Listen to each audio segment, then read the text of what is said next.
সবাইকে আমাদের চ্যানেলের পক্ষ থেকে শুভেচ্ছা জানাচ্ছি। সরকারি প্রাথমিক বিদ্যালয় বৃত্তি পরীক্ষা 2025 কবে অনুষ্ঠিত হবে, আজকের এই ভিডিওটিতে আমরা তা নিয়ে আলোচনা করব। আশা করি ভিডিওটি প্রথম থেকে দেখবেন, আর এরকম নতুন নতুন ভিডিও পেতে আমাদের চ্যানেলটিকে সাবস্ক্রাইব করে পাশে থাকা বেল বাটনে ক্লিক করে দেওয়ার অনুরোধ রইল। স্ক্রিনে লক্ষ্য করুন, এই যে দেখুন, জুলাইয়ের 17 তারিখ একটি প্রজ্ঞাপন বের হয়েছে, একটি চিঠি বের হয়েছে। দেখুন, প্রাথমিক শিক্ষা অধিদপ্তর থেকে এখানে কী লেখা আছে, এই যে দেখুন, এখানে লক্ষ্য করুন কী লেখা আছে। আচ্ছা, আমি এই লেখাগুলো একটু স্ক্রিনে বড় করে দেখাচ্ছি। সরকারি প্রাথমিক বিদ্যালয় বৃত্তি পরীক্ষা কবে হবে।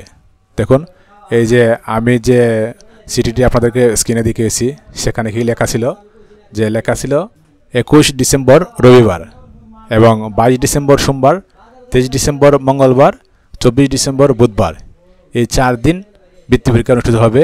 এবং মোট আমাদের যে বিষয়গুলো আছে, থেকে 5টি বিষয়ে পরীক্ষা হবে। কোন কোন বিষয়ে কত নম্বর পরীক্ষা হবে তা পরবর্তীতে জানানো হবে। আশা করি সবাই পরবর্তী ভিডিওটি দেখবেন। ধন্যবাদ সবাইকে।